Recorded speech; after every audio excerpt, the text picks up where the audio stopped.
नमस्ते दोस्तों, राधे राधे। कैसे हैं आप सभी? उम्मीद करती हूँ कि आप अपने घर परिवार में एकदम खुश होंगे, मस्त होंगे, स्वस्थ होंगे। तो सुबह का टाइम है और सुबह के 8:30 बज चुके थे। मैं और रौनक के पापा तीनों चल दिए थे हम अपने खेत में अपने देव पितरों की पूजा करने के लिए, क्योंकि संडे के दिन हमारा सबसे पहले यही काम होता है कि नहा धो के अपना देव पितरों की पूजा कर उनका आशीर्वाद लेकर जब हम अपने दिन की शुरुआत करते हैं। तो यहाँ पर मैं रौनक के पापा को बोल रही थी कि आज आपने दोपहरा कर दिया है आने में, और ईख भी काफ़ी बड़े बड़े हो रहे, कुछ ईखों की तो छुलाई होनी शुरू हो गई है। और यहाँ पर हम खेत में पहुँच गए हैं। और रौनक का भी ऐसा ही है, अगर ये सोता हुआ भी होता है तो तब भी ये गाड़ी की आवाज़ सुन के उठ जाता है, और हर संडे को ये हमारे साथ खेत में पूजा करने के लिए ज़रूर आता है। तो अभी भी सर्दी हो रही, लेकिन ये फिर भी घर पे नहीं रुका और पूजा करने के लिए हमारे साथ ज़रूर आया। तो यहाँ पे दूध तो मैं घर से ही लेके आ गई थी, और जल रौनक के पापा ने खेत में से ही नलका लगा हुआ है तो वहाँ से भर लिया था। तो यहाँ पे हमने स्नान इत्यादि तो करा दिया है, अब मैं करने लगी हूँ पूजा। तो घर से ही सारा सामान लेकर आ गई थी। और देखिए, जब हम पूजा पाठ करने के लिए जाते हैं संडे के दिन अपने खेत में, तो काफ़ी अच्छा लगता है, क्योंकि हफ्ते में एक दिन खेत के भी दर्शन हो जाते हैं कि हमारे खेत में क्या क्या किस तरह हो रहा है, और हरियाली भी देखने को मिल जाती है। तो यहाँ पे मैंने पूजा पाठ कर ली थी, और रौनक बोल रहा था कि मम्मी मुझे चीनी दे दो, क्योंकि इसे ना जब भी हम खेत में पूजा करने के लिए जाते हैं और जो प्रसाद की चीनी होती है तो ये ज़रूर मांगता है। तो मैं बोल रही थी बेटा मैं पहले पूजा कर लेती हूँ, उसके बाद मैं आपको चीनी दूँगी। तो यहाँ पे पूजा पाठ मेरी हो गई थी, और यहाँ पे बेल का पेड़ लगा हुआ है जिस पे बहुत ही मोटी मोटी बेल आई हुई है। तो मैंने यहाँ पे आशीर्वाद ले लिया था, और जिस तरह हम अपने बड़ों के पैर छूते हैं और दबाते हैं, इसी तरह यहाँ पर मैं दबाने लगी थी। तो पूजा करने के बाद मुझे चढ़ी मस्ती। तो यहाँ पे सरियों की पैड़ी बनाई हुई है ऊपर कोठे पे चढ़ने के लिए, और इससे फ़ायदा भी होता है। जानवर वगैरह अगर कोई आता है तो इससे हम बच जाते हैं, अगर ऊपर चढ़ जाते हैं तो फिर हमें किसी चीज़ का कोई डर नहीं रहता। और यहाँ पे बाबा जी खाट डाल के बैठते हैं, और यहाँ पे मुझे भी चढ़ने का शौक़ लगा। तो यहाँ पे मैं चढ़ी, मैंने थोड़ा सा झुनझुनाई यानी कि गाना सा गाया और घूमी, और बहुत ही अच्छा लग रहा था यहाँ चढ़ने के बाद छत पे, क्योंकि चारों तरफ हरियाली हरियाली मुझे नज़र आ रही थी। और मैं सोच रही थी कि जैसा बेल का पेड़ है कि एक आधी बेल पक तो नहीं रही कभी ऊपर कोठे पे, यानी कि जो कोठा खेत में बना हुआ है इस पे तो नहीं गिरी हुई है, क्योंकि बेल खाने में अच्छी भी तो लगती है, और जो पकी हुई होती है वो खुद ही टपक जाती है। जिस तरह टपका आम का टपका टपक जाता है खुद ही, इस तरह बेल भी खुद ही गिर जाती है। तो रौनक भी बोल रहा था कि मम्मी मैं आऊँ और मुझे डंडी दे दो। मेरे हाथ में डंडी देख के रौनक बोलने लगा कि डंडी दे दो। तो फिर रौनक के पापा भी बोल रहे थे मुझे यहाँ से कि हड्डी पड्डी ना तुड़वा ली अपनी, कदी तेरा बापू मुझे जिम्मेदार ठहरावे। तो यहाँ से हमारी मस्ती चल रही थी बहुत ज़्यादा। तो बस चढ़ तो मैं गई थी आसान तरीके से, लेकिन उतरना मेरे से मुश्किल हो रहा था। ऐसा लग रहा था कि चप्पल रिपटेंगी इस पैड़ियों को। तो मुझे बहुत अच्छा लगा इस तरह चढ़ना। पहले क्या होता था कि दीवार में कोई ही ईंटें निकलती हैं तो उन पर को भी चढ़ जाते हैं। तो यहाँ पे जैसे मैं आ रही थी तो यहाँ मैं गाना गा रही थी, बाहरों फूल बरसा लो तेरा महबूब आया है। तो मस्ती बहुत ही ज़्यादा मन लगा। और देखिए मैं हर संडे में आती हूँ, लेकिन इस तरह मस्ती नहीं मैंने की खेत में आके, और आज मुझे खुद ही मस्ती छा रही थी। तो मैं यहाँ पे आके बहुत अच्छे से मस्ती की। और यहाँ पे बराबर में खेत है जो चाचा जी ने ईख वगैरह तो चाचा जी के कट गए थे, और यहाँ पे बोए में है गेहूँ। तो गेहूँ की हल्के हल्के से दिखाई देने लगे, मतलब बाहर आने लगे। और यहाँ पे मैं रौनक के पापा को बोल रही थी कि ये निकलने लगे। तो अभी हम आ गए थे घर, और घर आने के बाद यहाँ पे हमारा जो ये गेट है ये ऊंचा नीचा हो रहा है। तो हम रास्ते में से आते हुए मिस्त्री से चाबी और ये घुमाने से का लेके आए थे, इसका नाम मुझे नहीं पता कि ये क्या है। तो बस यहाँ पे आके इन्होंने इसको खोला पैंच को, यानी कि खोलने के बाद थोड़ा गेट को ऊपर किया, क्योंकि जब हम रात में गेट बंद करते हैं तो गेट अच्छे से बंद नहीं होता, ऊंचा नीचा रहता है। ना मेरे से बंद हुआ था ना मेरी सासू माँ से बंद हुआ था। तो बस इन्होंने फिर क्या काम करा, इन्होंने ये लेके आगे और इन्होंने इसे थोड़ा सा ऊपर को बढ़ाया। तो जब जाके मुझे दिखा रहे थे कि देख अब अच्छे से आना शुरू हो गया। तो देखिए अब ये बिल्कुल अच्छे से बंद हो जाता है। और इधर चल रही है रौनक की मस्ती। रौनक ने ली हुई अपने पापा से चाबी, तो इसकी ठुका पिट्टी चल रही देखम देख। और अब मैं अपना नाश्ते का इंतज़ाम करती हूँ, देखती हूँ कि नाश्ते में क्या बनेगा।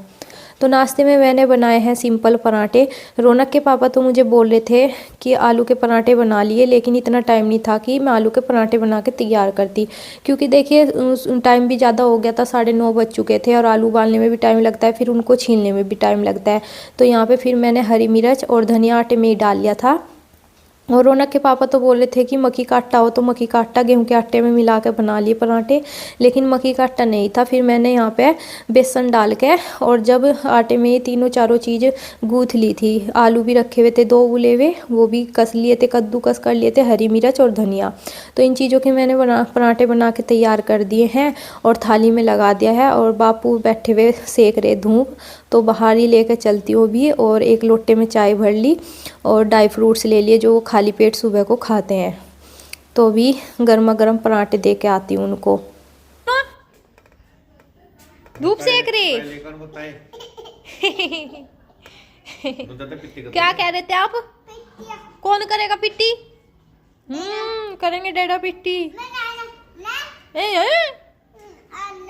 अंदर चलो बैठो, बैठो ओती खा लो, चलो उठाऊंगी अभी। काट रखी इसकी जीभ सी, रख लो बस आप ही। मैं ला रही इसका दूध ला रही से।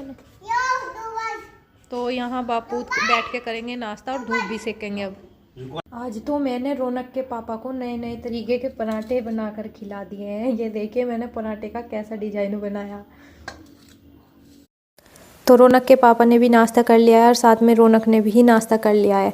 तो दोनों बापूत ने नाश्ता कर लिया, उनकी पेट पूजा हो गई है। अब मैं अपने लिए और अपनी सासू माँ के लिए पराठे सेक के रख देती हूँ और हम दोनों करेंगे बाद में बैठ के।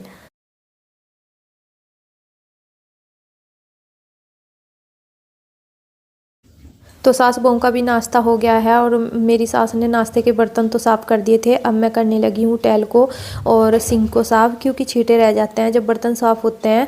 तो साबुन के भी निशान से लगे रहते हैं टैल पे और सब्जी वगैरह के छींटे लगे रहते हैं और अच्छे नहीं लगते इस तरह। तो बस मैं सारे में साबुन लगा कर पानी से अच्छे से साफ़ कर दूँगी और उसके बाद लगाऊँगी अपना झाड़ू वगैरह, क्योंकि मेरी झाड़ू ही रह रही है लगाने भी ना, और सारा काम तो मेरा निमट गया है। तो रसोई की भी मेरी साफ़ सफाई हो गई है पूरे तरीके से। तो बस किचन की वैसे साफ़ सफाई तो मेरी निमट गई है, झाड़ू रह रही है, झाड़ू ही लगाऊंगी पूरे घर में, झाड़ू झाड़ू रह रही। जो बिस्तर वगैरह थे वो सारे तह बना के मैंने रख दिए हैं, चादर वगैरह भी झाड़ के दोबारा से बिछा दी है। और ये पटड़ा है जो कि हटा के मैं झाड़ू लगाने लगी हूँ और इस पर मैं खड़ी होकर रोटी बनाती हूँ, क्योंकि जो स्लेब है वो थोड़ा ऊँचाई पर डली हुई है और वैसे रोटी नहीं बन पाती, और इसे रखा हुआ है और इस पर खड़ी होकर ही मैं रोटी वगैरह बनाती हूँ। तो यहाँ पे बस मैं जैसे झाड़ू लगा रही थी तो यहाँ पे मुझे चूहेदान दिख गया है। हमारे आ रही 2-3 चुहियाँ, तो 2-3 तो छुड़वा दिया है, 2-3 मुझे नज़र आ रही दोबारा से। तो मैं लगाने लगी थी नहीं रोटी का टुकड़ा कि आ जाएंगी, क्योंकि ये कोई भी चीज़ होती है छोटी बड़ी सभी को कुतरना शुरू कर देते हैं, खड़खड़ करती रहती है। जैसा कि पन्नी वगैरह अगर इन्हें दिख जाए तो पन्नी को ही कुतरना शुरू कर देती है। तो बस मैंने चूहेदान लगाने के बाद अब ना झाड़ू वगैरह लगानी शुरू कर दी है। और वैसे तो सुबह के टाइम मम्मी झाड़ू लगा देती है, अर्ली मॉर्निंग की जो झाड़ू लगाती है मम्मी, उसमें भी बहुत सारा कुबाड़ा निकलता है। और जब हम पोछे वाली झाड़ू लगाते हैं बाद में तो उसमें भी बहुत सारा कुबाड़ा निकलता है। इतना तो कोई खिंडाता भी नहीं है जितना निकल जाता है। तो बस यहाँ पे मैंने किचन में झाड़ू लगाने के बाद अभी कपड़ा भी साथ में ही रखा हुआ था कि जो गर्दा वगैरह बैठता है, डस्ट बैठती है, उसको भी साथ के साथ साफ़ कर दूँगी। वैसे तो मैं झाड़ू लगा लेती हूँ सारे में जब साफ़ करती हूँ, क्योंकि फिर बाद में धूल नहीं बैठती, डस्ट नहीं बैठती, तो इसीलिए मुझे फ़ायदा नज़र आता है बाद में साफ़ करने का। तो मैंने सोचा चलिए लेट हो रहा है और जल्दी काम किस तरह किया जाए, इस तरह ही किया जाता है। काम को मेंटेन कैसे किया जाए कैसे नहीं, वो तो हम गृहिणियों के हाथ में ही होता है। अगर हम चाहें तो दिन से रात भी कर सकते हैं घर के काम करने में। अगर हम चाहें तो 1 घंटे में भी अपने घर के काम को निपटा सकती हैं। तो बस यहाँ पे अभी मैं झाड़ू वगैरह लगाने लगी हूँ और बाहर की लाइट मैंने खोल ली थी ताकि गर्दा वगैरह जो भी है वो दिखता रहे।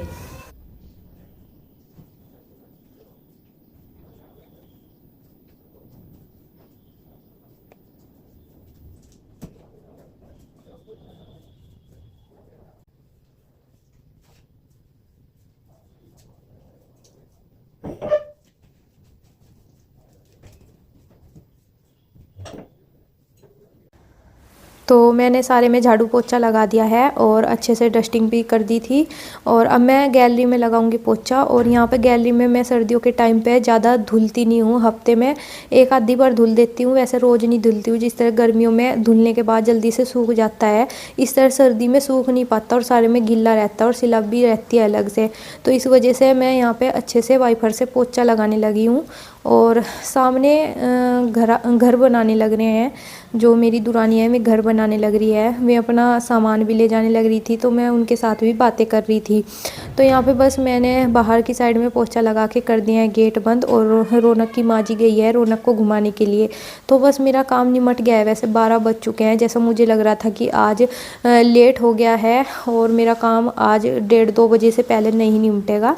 तो मेरा काम वैसे फिर भी ठीक टाइम पे निमट गया है। और आपको पता भी है, मैंने ब्लॉग में बताया हुआ भी है कि संडे के दिन अगर कपड़े धुलने होते हैं तो मैं धुलती नहीं हूँ, क्योंकि मेरे पति देव को बिल्कुल भी पसंद नहीं है कि संडे के दिन मैं मशीन लगाऊँ, वो कपड़े नहीं धोने देते।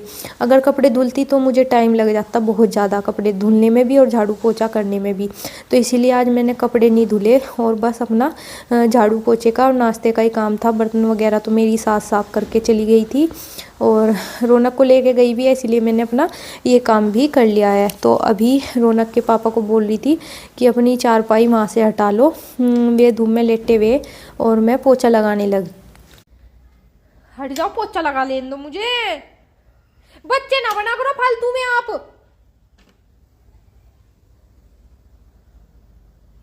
सुनते नहीं क्या? सुन रहे तो उठ जाओ, मुझे पोछा लगा लेने दो। मैं तो इसलिए यहाँ से धो नहीं रही, मैं पोछा ही लगा दूंगी। नहीं फिर खड़खड़ होगी, फिर रुक के तारेंगे। हाँ नहीं, खड़े हो जाओ जल्दी। जुबान ना करे। जुबान नहीं मैं कर रही। तोड़ दो भाई मशीन। हाँ ठीक है, तोड़ूंगी।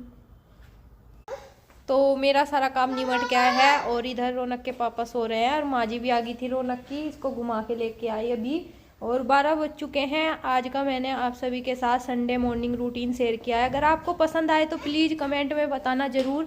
अगर आप मेरे चैनल पर नए आए हो तो चैनल को सब्सक्राइब कर दीजिए, वीडियो को लाइक और शेयर कर दीजिए। आप सभी को मिलते हैं एक नए और ऐसे ही ब्लॉग के साथ। तब तक के लिए आप सभी खुश रहें, स्वस्थ रहें। आप सभी को राम राम, बाय बाय।